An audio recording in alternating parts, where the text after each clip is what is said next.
Hero factor book summary in Hindi. Hello दोस्तों, आज मैं आपके लिए एक ऐसी बुक समरी लेके आया हूँ जिसकी मदद से आप अपने अंदर लीडरशिप क्वालिटी को डेवलप कर पाएंगे। ये सिर्फ समरी ही है, पूरी बुक पढ़ेंगे तो आप और भी बहुत कुछ जान सकते हैं। आज के वक्त में हर कोई अपने फायदे के बारे में सोचता है। आए दिन हर बड़े बड़े लोगों को अलग अलग घोटाले में फंसते हुए देखते हैं। दुनिया इस तरह के लीडर से भरी पड़ी है, लेकिन सिर्फ कुछ लोग ही इतने बड़े घोटाले करते हैं कि वे खबरों तक आ जाते हैं। ऐसे हालात में हमें उन लोगों की जरूरत है जो समाज, वातावरण और अपने लोगों के लिए काम कर सके। यह किताब द हीरो फैक्टर हमें बताती है कि किस तरह से आप इस तरह के लीडर बन सकते हैं। यह किताब हमें लीडरशिप का पाठ पढ़ाती है। इस किताब की मदद से आप एक अच्छा कल्चर बनाकर अपनी कंपनी को पहले से ज्यादा कामयाब बना सकते हैं। विषय सूची। इस समरी को पढ़कर आप सीख सकते हैं किस तरह से आप एक हीरो लीडर बन सकते हैं। अपने कर्मचारियों की परवाह करना क्यों जरूरी है। अपने कर्मचारियों से साथ फायदे बांटना क्यों जरूरी है। The hero factor book summary in Hindi by Jeffrey Hayzlett with Jim Eber. अब तक तो आप यह समझ ही गए होंगे कि एक हीरो लीडर कौन होता है। हीरो लीडर वो होता है जो सिर्फ अपने फायदे के लिए काम नहीं करता। हीरो लीडर वो होता है जो अपनी मंजिलों के साथ साथ अपने लोगों की मंजिलों को भी ख्याल में रखकर काम करता है। जो लोगों का फायदा नहीं उठाता और न ही अपनी ताकत का गलत इस्तेमाल करता है। लेकिन इस तरह के लीडर्स दुनिया में बहुत कम हैं और इसलिए हमें इनकी बहुत जरूरत है। लेकिन एक हीरो लीडर की क्या खास बात होती है। हर लीडर की तरह इसमें भी अपनी मंजिल को हासिल करने की जिद और जरूरी कदम उठा सकने की हिम्मत होती है। इस तरह के लोग हमेशा दूसरों के फायदे के बारे में और उनकी मदद करने के बारे में सोचते हैं। सिर्फ अपने लोग ही नहीं, इस तरह के लीडर समाज और वातावरण का भी ख्याल रखने की कोशिश करते हैं। लेकिन आज के वक्त में लीडर्स इस तरह से काम नहीं करते हैं। वे सिर्फ अपने क्लाइंट, अपने शेयर होल्डर और अपने फायदे के बारे में सोचते हैं और सिर्फ वही फैसले लेते हैं जिससे यह तीन चीजें पहले से बेहतर बन सके। वे अपने मेहनती कर्मचारियों का ध्यान नहीं देते और न ही अपने ग्राहकों की बात सुनते हैं। लेकिन हम बदलाव ला सकते हैं। लीडर्स अपने फोकस को बदलकर अपने लोगों के बारे में सोचकर और बड़े पिक्चर को दिमाग में रखकर काम करना सीख सकते हैं। वे अपनी मंजिल के साथ साथ अपने कर्मचारियों के मंजिल को हासिल करने के तरीके खोजकर निकाल सकते हैं।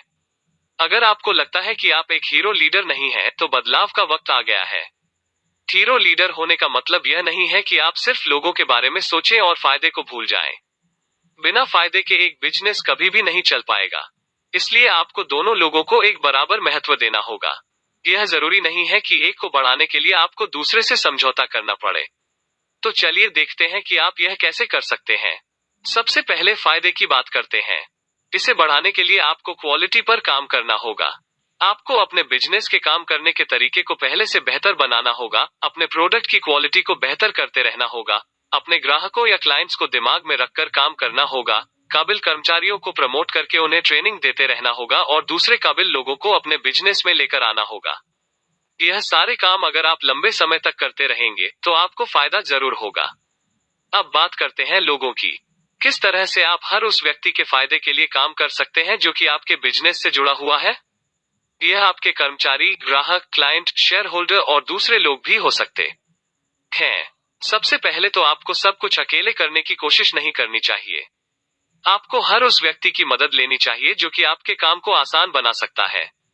आपको लोगों से सलाह लेना चाहिए और यह कभी नहीं सोचना चाहिए कि आप जो भी कर रहे हैं वो सही है। साथ ही आपको अपनी गलतियां मानने से कभी इनकार नहीं करना चाहिए। फैसले लेने से पहले हर किसी की बात सुनिए और हर किसी के नजरिए से देखकर हालात को समझने की कोशिश कीजिए। अपनी टीम में सिर्फ एक तरह के लोगों को कभी मत रखिए। जितना ज्यादा हो सके अलग किस्म के लोगों को अपनी टीम में शामिल कीजिए। पुरुष और महिलाएं दोनों ही आपके टीम में होने चाहिए। अलग अलग धर्म, अलग अलग जगह से आने वाले और अलग अलग उम्र के लोगों आपकी टीम में होने चाहिए। अमेरिका में लोगों की यह धारणा है कि काले लोग ज्यादा गैरकानूनी काम करते हैं। एक दिन स्टारबक्स की एक दुकान में दो काले लोग काफी समय से बैठे हुए थे। उसके मैनेजर को लगा कि वे कुछ गलत काम करने के लिए सही वक्त का इंतजार कर रहे हैं। इसलिए उसने तुरंत पुलिस को फोन लगाया और उन दोनों को अरेस्ट करवा दिया। जबकि उन दोनों काले लोगों ने कहा कि वे सिर्फ अपने एक दोस्त के आने का इंतजार कर रहे थे ताकि वे तीनों साथ में बैठकर कॉफी पी सकें। लेकिन स्टारबक्स तो यह कहता है कि वो एक ऐसी कंपनी है जहां पर हर कोई आकर आराम कर सकता है, टाइम पास कर सकता है और दोस्तों के साथ बैठ सकता है। स्टारबक्स कहता है कि चाहे आप कुछ खरीदें या ना, खरीदें, आप उसकी दुकान में जाकर बैठ सकते हैं। फिर ऐसा कैसे हो गया कि काले लोगों के बैठे रहने पर वहां के मैनेजर ने पुलिस को फोन कर दिया?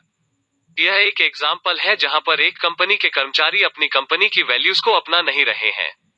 बहुत सी कंपनियां अपने ऐड में कुछ और दिखाती हैं और असल में किसी और तरह से काम करती हैं। बहुत सी कंपनियों के कर्मचारी अपनी कंपनी की वैल्यूज के हिसाब से काम नहीं करते हैं।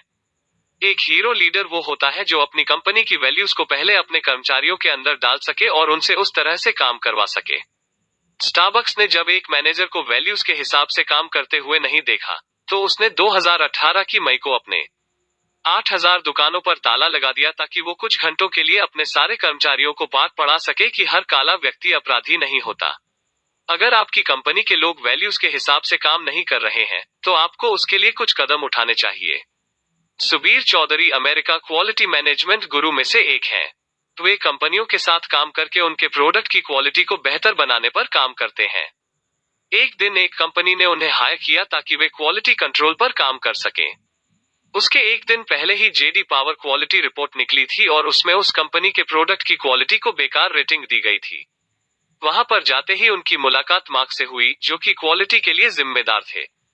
क्वालिटी के बेकार निकलने का मतलब था कि वे अपना काम अच्छे से नहीं कर रहे थे। जैसे ही मार्क सुबीर से मिले, उन्होंने सुबीर से पूछा, सुबीर, तुम एक टूथपिक से दांत साफ करने के बाद उसके साथ क्या करते हो? सुबीर को हैरानी हुई।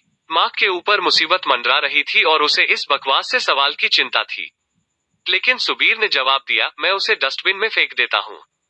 इस पर मार्क ने कहा, मैंने आज 4 लोगों से यही सवाल पूछा और उन सारे लोगों ने मुझे यही जवाब दिया।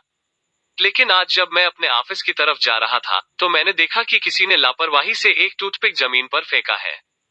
जिस कंपनी के कर्मचारी इतने लापरवाह हैं कि वे एक टूथपिक को सही जगह पर नहीं रख सकते, वो लोग क्वालिटी पर क्या ध्यान देंगे?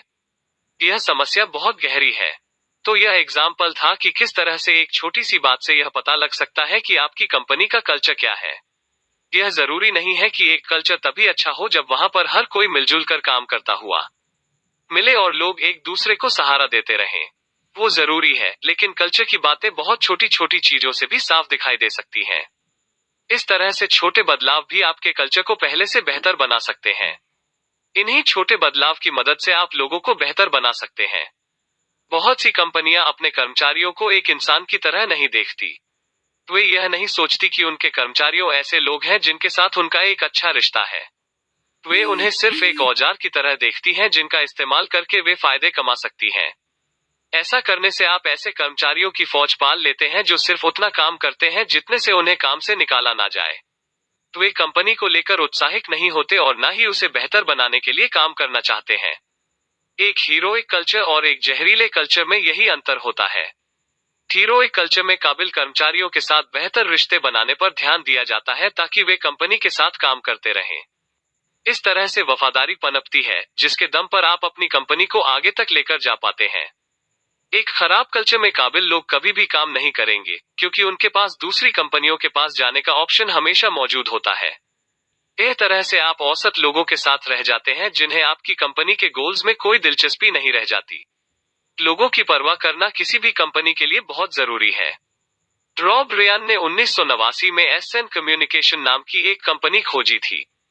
उसके 10 साल के बाद उन्होंने उसे $20 अरब में बेच दिया। लेकिन उन्होंने सारा पैसा सिर्फ खुद के लिए नहीं रखा। उन्होंने वो पैसा इन सभी लोगों में बांट दिया जिन्होंने कंपनी की शुरुआत करने में उनकी मदद की थी। उन्होंने 10% अपने कर्मचारियों को दे दिया। उन्होंने सिर्फ एग्जीक्यूटिव्स को ही नहीं, बल्कि अपने सेक्रेटरी और चपरासियों को भी मालामाल कर दिया। रियान हम सभी के आगे एक हीरो लीडर होने का एग्जाम्पल सेट करते हैं।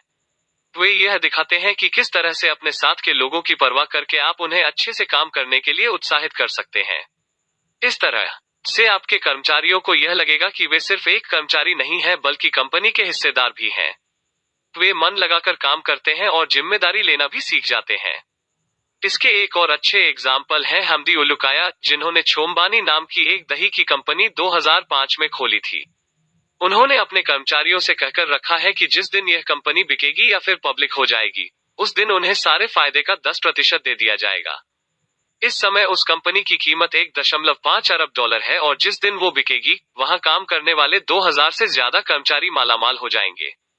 उलुकाया ने अपनी अच्छाई दिखाने के लिए यह काम नहीं किया।